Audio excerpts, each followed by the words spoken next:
पेट की गैस का सीधा सा मतलब है कि आपका पाचन बिगड़ गया है और ऑब्जॉर्वेशन नहीं कर रही है, मतलब वो पचा भी नहीं पा रहा, पेट पचा भी नहीं पा रहा और एब्जॉर्ब मतलब उसको खींच भी नहीं पा रहा, उससे अच्छे से हार्मोन नहीं बना पा रहा।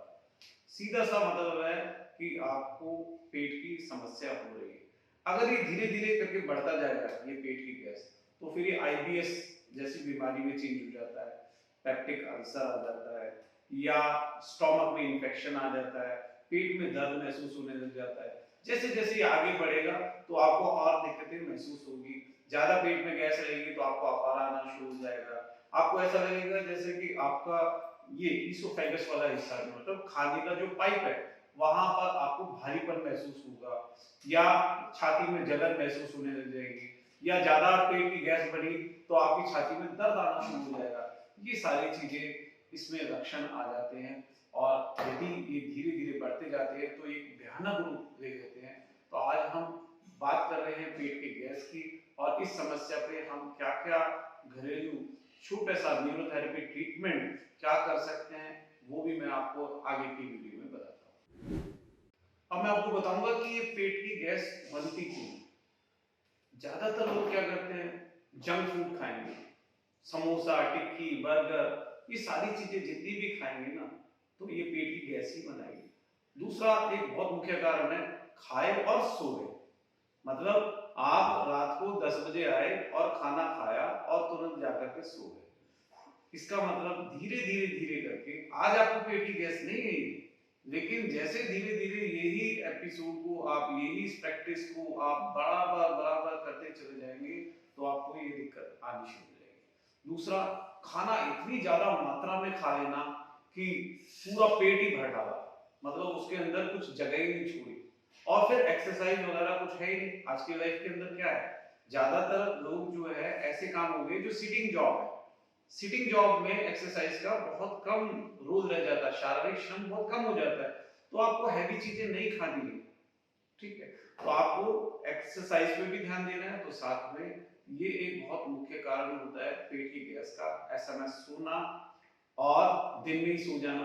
2-2 घंटे 2.5-2.5 घंटे तक सो जाते, खाना खाया और सो गए, रात को खाना खाया सो गए और हैवी चीजें रात को खा लेना, ये भी एक बड़ा पेट की गैस का कारण है। कुछ नहीं है तो खाने के साथ में कोल्ड ड्रिंक पी रहे हैं, कोल्ड ड्रिंक एसिडिक है, दिक्कत है उसमें, चाय कॉफी पीते हैं साथ में, ये सारी की सारी दिक्कतें पेट की गैस बनाने में बहुत बड़ी सहायक है। आज आप इससे पेट की गैस समझ रहे हैं, लेकिन ये पेट की गैस नहीं रहेगी, हार्ट अटैक का कारण भी बन जाएगी, जोड़ों के दर्द का कारण भी बन जाएगी, माइग्रेन का कारण भी बन जाएगी और कहीं ना कहीं घुटने का कारण भी बनेगी, तो कहीं भी डिस्क बल्ज का कारण भी बनेगी। आप सोच रहे होंगे है तो ये पेट की गैस, कभी अल्सर भी बन सकता है इससे, पाइल्स बन सकती है, ये सारी चीजें जितनी भी दिक्कतें, हर्निया पाइल्स, ये सब जितनी भी जो चीजें आपको जो भी चीज आप सोच सकते हैं, क्योंकि सब कुछ पेट से ही जुड़ा हुआ है, क्योंकि वहां अच्छे से हार्मोन नहीं निकल रहे तो इट मींस कि हार्मोन्स उनको शरीर को मिलेंगे नहीं। जब शरीर को हार्मोन्स ही अच्छे ढंग से नहीं मिलेंगे तो नेचुरली है ना तो लिवर अच्छा काम करेगा ना पेनक्रियाज अच्छा काम करेगा। जब पेनक्रियाज, लिवर, छोटियां बड़ी किडनी कुछ भी अच्छे ढंग से काम नहीं करेंगे तो नेचुरली ये बीमारी तो आनी आनी है। तो बीमारी का आने का सबसे मुख्य कारण ये पेट की गैस ही है। आज आपको ये छोटी लगे, ये छोटी नहीं है, ये बहुत बड़ी है।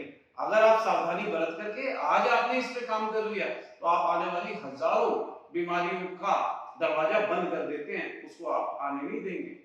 तो आगे की वीडियो में मैं आपको वो छोटा सा ट्रीटमेंट भी सिखाऊंगा जिससे पेट की गैस को आप ठीक कर सकते हो। खान पान व्यवस्था का भी आप ध्यान रखिए तो इन पेट की गैस से छुटकारा पाया जा सकता है। आज मैं दोस्तों एक बहुत ही मजे की बात बताता हूँ आपको, जो भी मेरे क्लिनिक पर जितने भी पेशेंट आते हैं, अब चाहे वो बीमारी कुछ भी हो, उसका चाहे घुटने में दर्द हो, चाहे उसको माइग्रेन हो, चाहे उसको हार्ट की कुछ प्रॉब्लम हो रही है, चाहे कोलेस्ट्रॉल ट्राइग्लिसराइड बढ़ा हुआ है, चाहे उसको नी पेन आ रहा है या बैक पेन आ रहा है या कुछ भी आप भी, तो सबसे मेन उसका कारण होता है पेट, और हम उस पेट पे ही काम करते हैं। शुरुआत तो हमारी पेट पे ही काम करने की होती है। जैसे जैसे उसका पेट ठीक होता जाता है तो वो बीमारी के लक्षण खुद ब खुद ही गायब होने शुरू हो जाते हैं। मतलब आया वो किसी और चीज के लिए, मैं माइग्रेन के लिए आया, जबकि अभी तो माइग्रेन पे काम ही नहीं किया, उसके सिर्फ स्टोमक पे ही काम कर रहे हैं, और स्टोमक के काम करने से उसका माइग्रेन उड़ जाता है, खत्म हो जाता है। और वो साथ में ये भी बताता है कि सर मेरा माइग्रेन तो ठीक हो ही रहा है, साथ में मेरे को और 3 दिक्कतें होती, यूरिन में भी प्रॉब्लम हो रही थी, वो भी ठीक होनी शुरू हो गई। तो इट मींस कि स्टोमक या जो पेट है, पेट सबसे मेन चीज है, और ये गैस जो बनना, ये आपको इंडिकेशन दे रहा है कि मैं ठीक नहीं हूं, वो खुद ही बुला रहा है, खुद ही आपको बता रहा है, पेट खुद ही बता रहा है आपको कि भैया मैं ठीक नहीं हूं, इसलिए ये गैस बन रही है। नहीं तो आप अपने बचपन को देखिए कि आपको गैस बनती थी? नहीं बनती थी। आप जब सही खाना पीना खाते हैं तो क्या आपको गैस बनती थी? नहीं बनती थी। आप देखेंगे जैसे ही हम बड़े हो रहे हैं, है ना, तो बड़े हो रहे हैं तो आप देखेंगे बचपन में गैस नहीं बनती थी, अभी क्यों बन रही है? क्योंकि कहीं ना कहीं वो धीरे धीरे धीरे करके शरीर भी जवाब देना शुरू कर दिया है, गलत खाते पीते, गलत खाते पीते, और धीरे धीरे वो गैस में कन्वर्ट हो गया है। आप बिल्कुल समझ जाइए, इस वक्त ही समझ जाइए कि गैस का बनना आप हल्के में ना लें, क्योंकि ये एक बड़ी बीमारी के आने का सूचक है। अगर आपने इसको छोटे में ठीक कर लिया तो आप सुखी, नहीं तो फिर बहुत ज्यादा दिक्कतों में फंस जाता है व्यक्ति, फिर डॉक्टर्स पे डॉक्टर्स चेंज करता रहता है, दिक्कतें में दिक्कतें बढ़ती रहती हैं, एक दवाई, दूसरी दवाई, तीसरी दवाई, फिर वो दवाई कोई साइड इफेक्ट्स, उसके बाद फिर से नई दवाई, तो ये एक सिलसिला सा शुरू हो जाता है। तो स्टोमक गैस को हल्के में ना लीजिए। यहाँ आपको मैं कहना चाहूंगा कि आप दवाइयों से दोस्ती ना करें। मैंने देखा है अक्सर, पहले पिटारा, पिटारा शब्द यूज कर रहा हूं मैं, पहले पिटारा इतना सा होता है, उसमें 4-6 दवाइयां होती है, फिर थोड़ा दिन और बढ़ जाता है तो वो इतना बड़ा हो जाता है, फिर और बड़ा और बड़ा, ऐसा लगता है केमिस्ट्री की दुकान ही वहीं पर ही खुल गई है, ये हो जाता है। तो आप दवाइयों से दोस्ती ना करें, एक्सरसाइज से दोस्ती करें। जो मैं आपको बता रहा हूँ, जो हेल्थ के बारे में आपको जो टिप्स दे रहा हूँ, उन हेल्थ के उन टिप्स को यूज कीजिए, और इस पिटारे को छोटा कीजिए और हटाइए इसको।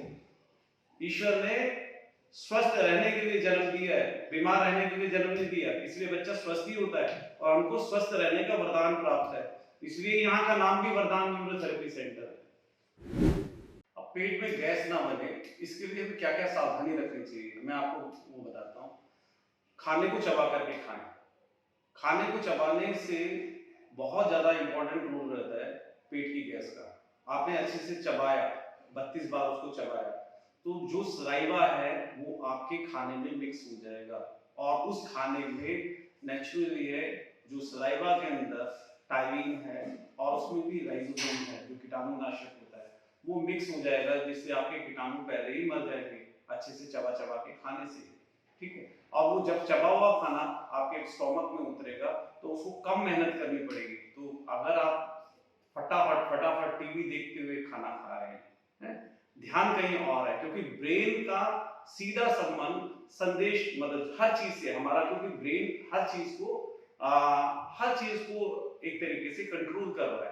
तो वेगस नर्व्स जो हमारे शरीर से जो नर्व्स आती हैं, वो जो 10वीं क्रीनियल नर्व्स आती है, उसका भी बहुत, क्योंकि स्टोमक एरिया को, जो पेट को बहुत तेजी से ये बताना है कि भाई खाना आ रहा है, तो वो सब भी तभी अच्छे से हो पाएगा यदि आप चबा चबा के खाना खाते हैं। अच्छा, दूसरी चीज मैं आपको बताना चाहूंगा कि घूट घूट करके पानी पीना। अब खाने के बीच में पानी नहीं पीना।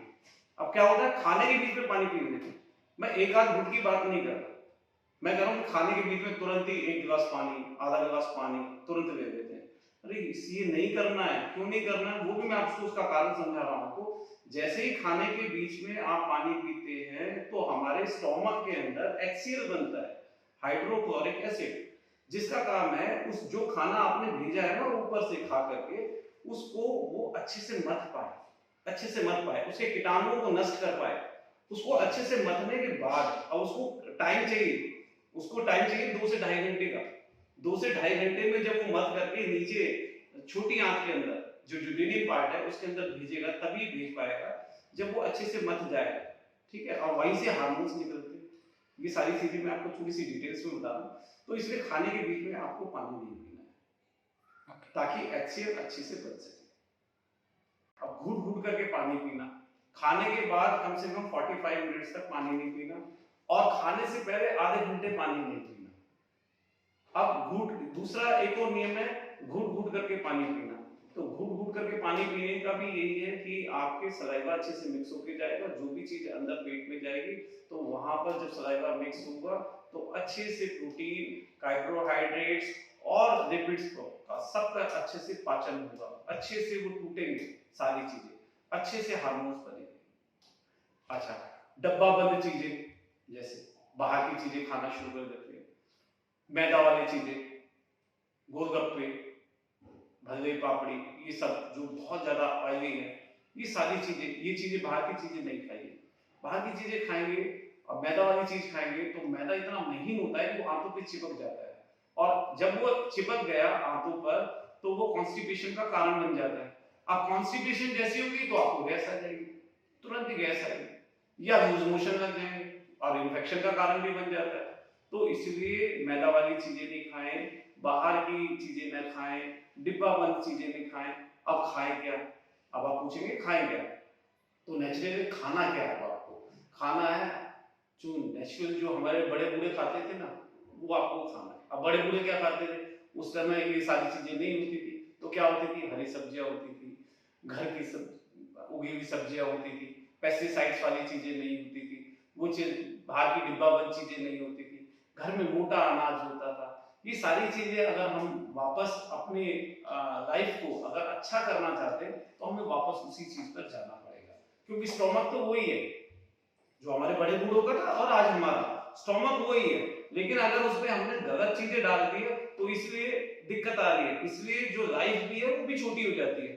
वो 100 इयर्स जीते थे और स्वस्थ जीते थे, कोई घुटनों में दर्द नहीं होता था उनके, और हमारे क्या होता है आज 45 तक पहुंचे तो कम से कम ढेर सारी दवाइयां हमारे साथ होती है।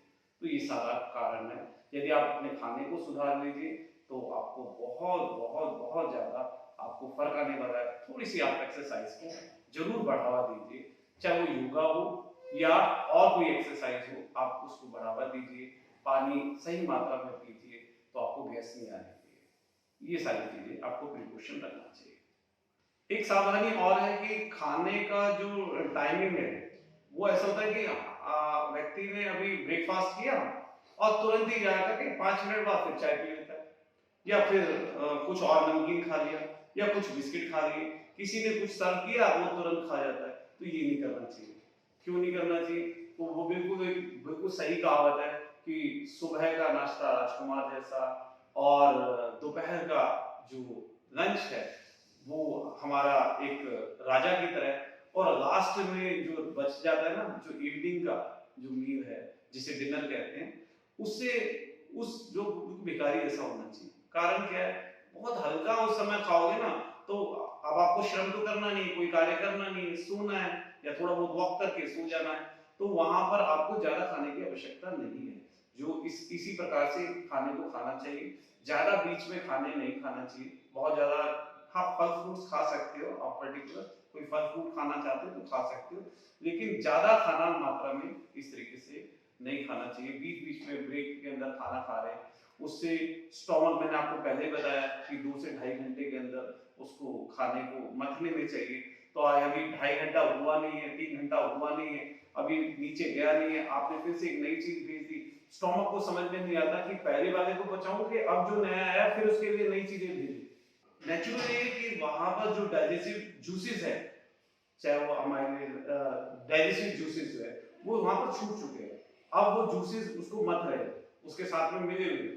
लेकिन आपने यदि दोबारा से कुछ और बीच में खा लिया, पनीर नमकीन खा लिया या चाय पी ली, तो वो उसको खाना ही समझता है, स्टोमक उसको खाना ही समझता है, चाहे वो चाय क्यों ना पियो, वो तुरंत ही फिर से वापस जूसेस निकालना शुरू कर देगा। तो जो पहला खाना है वो रुक गया और दूसरे को नए को पचाना शुरू कर देगा, जिससे वो सड़ जाएगा।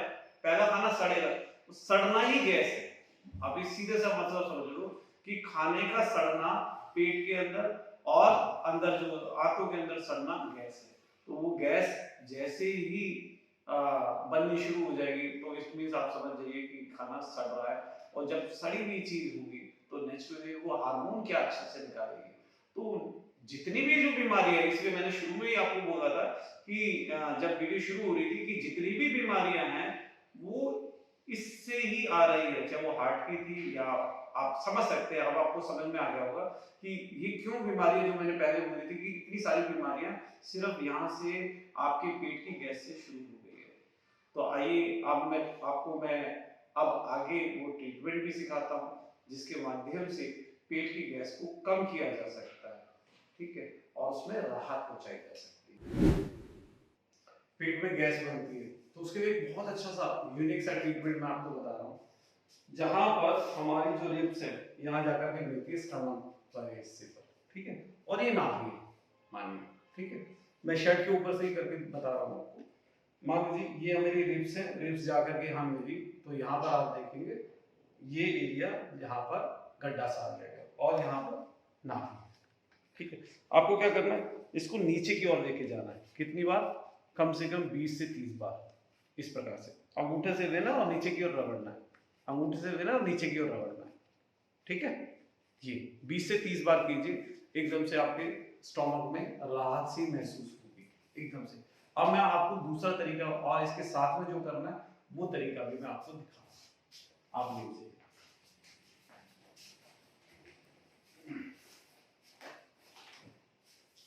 ये न्यूरोथेरेपी ट्रीटमेंट है।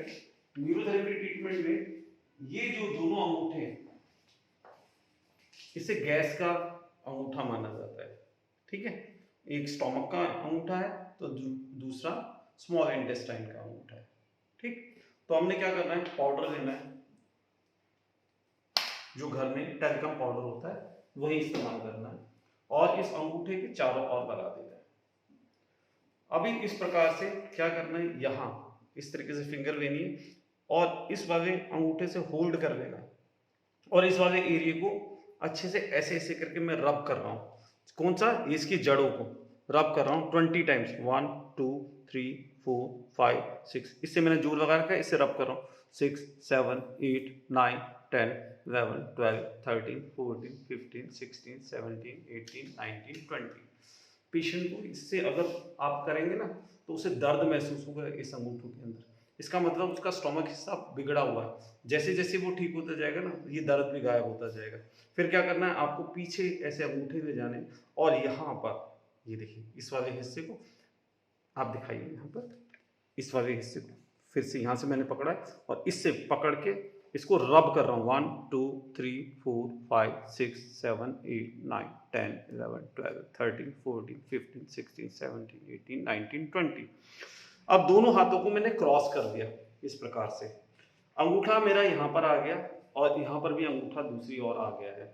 अब मैं इस वाले हिस्से को जो मैंने पहले इस साइड को रब किया था, अब इस साइड को रब किया था, अब मैं इस साइड पर आ गया हूँ तो मैंने क्रॉस कर दिया इस प्रकार से और दोनों इस फिंगर को फिर मैं रब कर रहा हूँ इससे अच्छे से 1 2 3। यहाँ नर्व जाती है जो स्टोमक में जा रही है और हम उसको ही स्टिमुलेट कर रहे हैं, तो जैसे जैसे हम स्टिमुलेट करेंगे तो वहाँ की जो गैस में जो अफारा है, जो अपचन हो रहा है, उसमें एकदम से राहत आती चली जाएगी। अब मान लीजिए 20 टाइम्स हो गया। अब ये 20 टाइम होने के बाद आपने क्या करना है, हमारे इस थेरेपी में CNS गैस मतलब हम कंप्लीट न्यू नाभि सेट बोलते हैं इसको और गैस एरिया में एकदम से इफेक्ट आता है इसका। यहाँ पाउडर लगा देना है, इस प्रकार से एक स्टैंड बना देना अपने हाथ का, उंगलियों का, फर्स्ट फिंगर सेकंड फिंगर ऐसे स्टैंड बनाए और यहाँ इस वाली जो हड्डी जा रही है इसी के ऊपर आपने हाथ रखना है क्योंकि इसी के ऊपर से नर्व जा रही है, इसको खींचते हुए ऐसे ले जाना है, थोड़ा सा दबाव रहेगा लेकिन नाखून जैसे नाखून शुरू होता है वहां पर से आपको हल्का सा रब नीचे की ओर दबा देना, लेकिन तोड़ना नहीं है। फिर से मैं वही बात कह रहा हूँ, इतना दबाना कि आराम से पेशेंट सहन कर ले। थोड़ा सा दबाएंगे तो उसके पेट में एकदम से हलचल होनी शुरू हो जाएगी, ठीक है। यहाँ पर कितने सेकंड रोकना है, कम से कम 6 सेकंड और इसे आप 20 सेकंड तक भी रोक सकते हैं। अब जैसे ही आपने इसके ऊपर किया तो इसकी साइड में एक नर्व और जा रही है तो उसको भी आप ऐसे ही रब करते हुए यहाँ से आएंगे इसी अंगूठे की नर्व को और इसको फिर से इस प्रकार से दबा देंगे। इसे भी आप 6 सेकंड तक होल्ड करें, ज्यादा से ज्यादा 20 सेकंड तक होल्ड कर सकते हैं। अब इसमें तीसरी नर्व, जैसे मान लीजिए यही अंगूठे के ऊपर की नर्व थी, इसी के बराबर में थी, मान लीजिए हड्डी है, हड्डी का एक साइड एक ऊपरी साइड, दूसरा साइड और तीसरा साइड, आपको तीसरी साइड से ले लेना बाहर की ओर से और इसको अंदर की ओर दबा देना। ये हो गया एक बार। आपको इसे 5 से 6 बार कर देना, रिपीटेशन देना, हर में 6 सेकंड 10 सेकंड का कम से कम होल्ड तो होना ही चाहिए। आप ऐसा होल्ड करके रखें और छोड़ दें, फिर से वापस इसी चीज को रिपीट करें, देखेंगे तो एक जादुई असर आपके स्टोमक एरिया में नजर आएगा। उसको गैस से एकदम से राहत मिलेगी, ऐसा लगेगा जैसे गैस वाला जो एरिया है वो नीचे की ओर दब गया, जो पेट में अपारा वाला वो शांत हो गया। तो उसको बोलते हैं न्यूरोथेरेपी का एक छोटा सा, क्योंकि बहुत बड़ा ट्रीटमेंट नहीं सिखाया जा सकता, एक छोटा सा पार्ट जिसके द्वारा स्टोमक की गैस पे एकदम से राहत मिलती है। आप इसे अप्लाई करें और आप कमेंट करें। धन्यवाद। मैंने आपको जो ट्रीटमेंट सिखाया, अब इस ट्रीटमेंट को आपको इसको अप्लाई करना है, देखना ही नहीं सिर्फ वीडियो देख ली और इतना ही काम हो गया। जब तक अप्लाई नहीं करोगे तब तक कुछ होने का भी नहीं है। आप इसको अप्लाई कीजिए, फिर देखिए इसमें कितनी ज्यादा आपको राहत मिलती है इस गैस के अंदर। और जो जो बातें बताई है ना, इन बातों को भी फॉलो कीजिए, आप बातों को फॉलो कीजिए जो जो मैंने आपको जानकारी दी है, और साथ में ये ट्रीटमेंट भी कीजिए, तो आपके पेट की गैस में एकदम से राहत महसूस होगी। और आगे भी मैं आपके लिए ऐसी अच्छी अच्छी वीडियो, ऐसी अच्छी अच्छी जानकारियां आपके लिए लाता रहूं अनेकों टॉपिक के ऊपर। तो आप इस निरोग्यम चैनल को सब्सक्राइब करें, इस वीडियो को लाइक करें दोस्तों, और इसे ज्यादा से ज्यादा मात्रा में शेयर कीजिए, फैला दीजिए, जिससे कि लोगों का भला हो सके। अच्छी वीडियोस जाने चाहिए सभी।